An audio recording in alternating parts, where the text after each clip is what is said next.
As we all strive towards lives of holiness, we can be assured of one thing: we will fail. We live with the wondrous promise that we will be like Christ one day, but in the meantime, although we are being changed day by day into His likeness, if we are His children, the struggle is hard. One teenager went to her youth pastor and complained about the daily struggle she felt inside her, whether to live according to her old nature or new one. She described this constant game of tug and war she lived with, likening it to two huge dogs in her body fighting all the time. Her youth pastor asked her which of the two is stronger.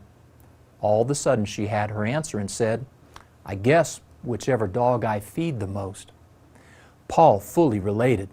In Romans 7, he says he doesn't understand why he does what he hates so much. He's frustrated due to the same warring of the old and new natures. We feel the same thing every day too, don't we?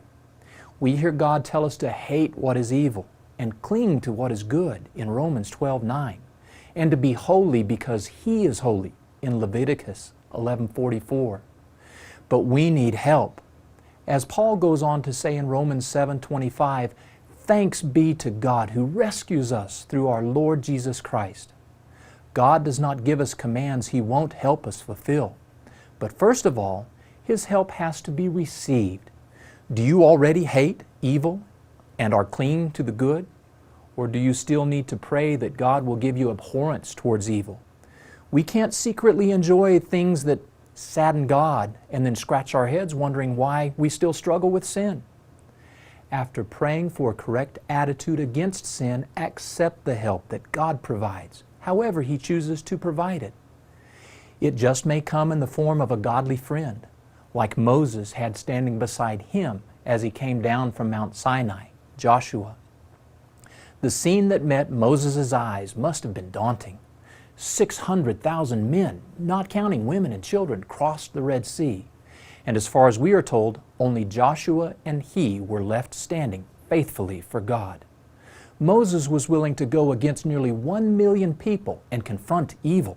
Are we?